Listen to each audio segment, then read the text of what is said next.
In this video, we are going to go over every single piano chord that you need to know in order to play your favorite songs.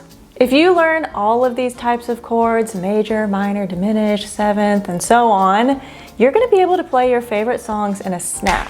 We're going to go over some easy formulas that you can do easily so that you can find any chords you want and play any song you want. Wow. Before we get started, be sure to hit the bell and subscribe if you'd like more videos about how to go from zero to playing your favorite songs on the piano in months, not years. Why is this video so helpful? Honestly, I think this video is going to be gold because it's truly a lot of what you need to know in order to play your favorite songs. Nowadays, you can go online and search any song and find the chord progression and play the song quickly. So if you know all of these chords and how to find their notes easily, you're going to be able to play your favorite songs quite quickly. I'm also going to share exactly how these chords are written in music so that you are never confused. So let's get started. What is a chord? A chord is when we are playing multiple notes at the same time like this. You've probably heard of different types of chords, major, minor, seventh, and so on. We're going to start with major and minor and go all the way to learning several different types of seventh chords. Like I said, this is truly the ultimate guide for beginners. All right, first, major and minor chords. Major chords are known to sound happy, like this, and minor chords are known to sound more sad or dreary, like this. If we learn what a half step is, we can find any of these chords really easily, so pay close attention. A half step is when we play one note to the very next note. So this is a half step. This is a half step, E to F. This is a half step, half step, half step. So it's one note to the very next note. Every single note on the piano has chords that go with it. So for example, C has C major, C minor, diminished, seventh. There's lots of different chords that start on the note C.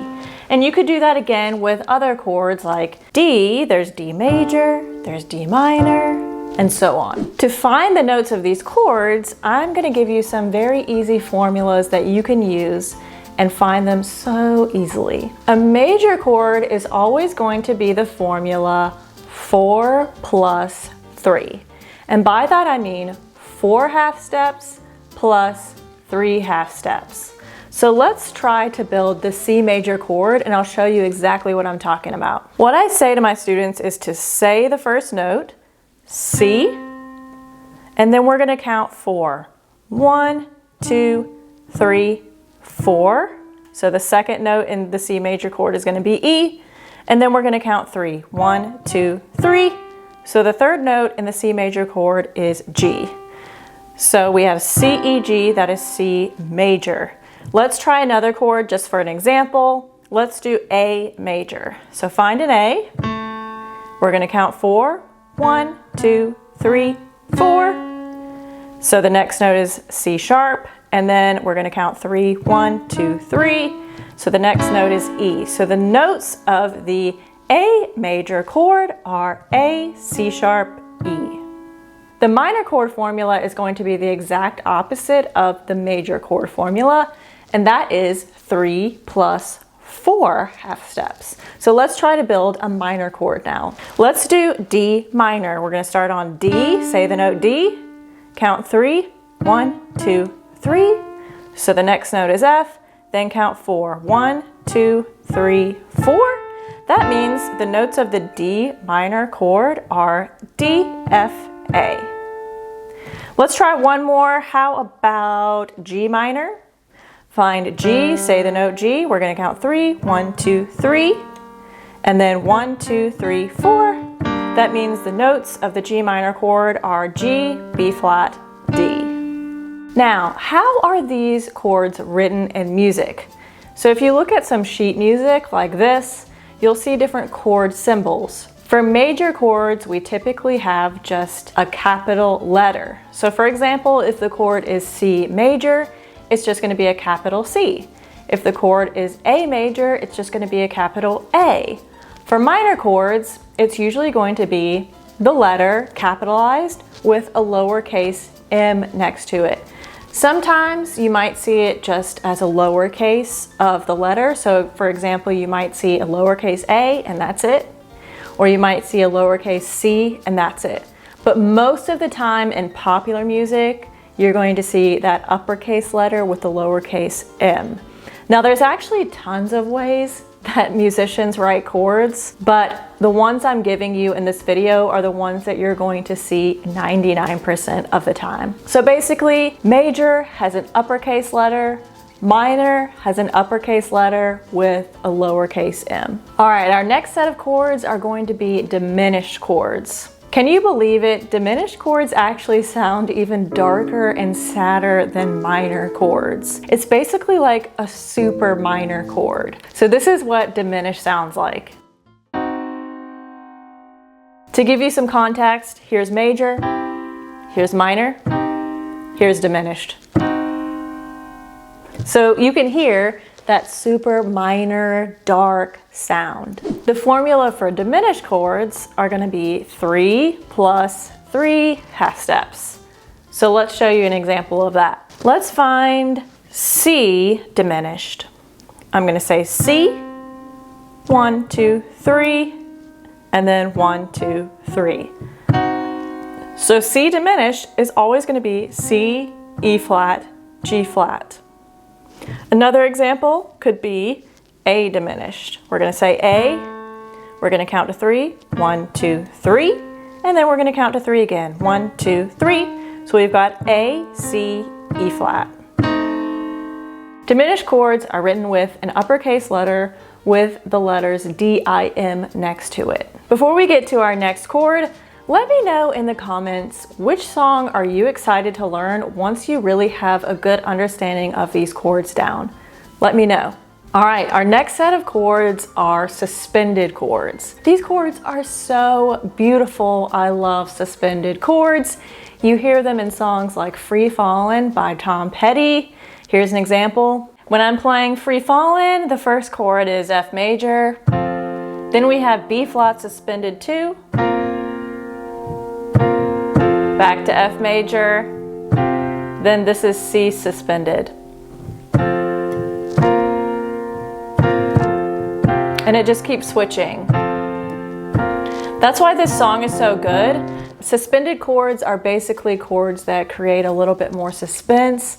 There's a little bit more edge, more of a pull to it. So hence the name, they are suspended chords, or maybe they cause a little bit more suspense. Now there are 2 types of suspended chords. There's suspended 2 and suspended 4, and there's 2 different formulas. Here's the formula. For sus2, it's going to be 2 plus 5. So let's try that. Let's start with a C, and then I'm going to count 2, 1, 2, and then I'm going to count 5, 1, 2, 3, 4, 5. So here is C sus2. For sus4, the formula is 5 plus 2. So let's go back to our C. And then I'm going to count 5, 1, 2, 3, 4, 5, and then 2, 1, 2. So C sus4 is C, F, G. Suspended chords are written with a capital letter and sus2, or a capital letter and sus4. Our next set of chords are 7th chords. Now there's actually a lot of different types of 7th chords. The ones I'm going to go over today are the most commonly used. 7th chords can sound a little bit jazzy, like this. I love 7th chords. Today we're going to go over 3 of them: dominant 7th, major 7th, and minor 7th. Dominant 7th is the most commonly used. The formula is 4 plus 3 plus 3. So let's find C dominant 7th together. We're going to say C, 1, 2, 3, 4. 1, 2, 3. 1, 2, 3. So it's a 4-note chord. C, E, G, B flat. Do you hear that jazzy sound? And since they are the most commonly used, they are written like this, capital letter with just a 7. The next 7th chord is a major 7th chord. The formula is 4 plus 3 plus 4. So let's try it for the note C. Say C, then we're going to count 4. 1, 2, 3, 4. 1, 2, 3. 1, 2, 3, 4. So this is a major 7th, C major 7th. A major 7th chord is going to be written like this, the capital letter with maj, M-A-J, 7. All right, our last chord is going to be the minor 7th chord. The formula is 3 plus 4 plus 3. So let's start on C again. Say C, 1, 2, 3. 1, 2, 3, 4. 1, 2, 3. C, E flat, G, B flat. This is C minor 7. And a C minor 7th chord is going to be written like this, capital letter C, lowercase m, and a 7. Now that you've learned the main piano chords in music, what song are you wanting to learn first? Let me know in the comments. Also, to get a good start on playing songs with chords, I highly recommend watching this video next. Like if this video helped you, and be sure to subscribe if you'd like to watch more videos about how to go from 0 to playing your favorite songs on the piano in months, not years. And I will see you next time.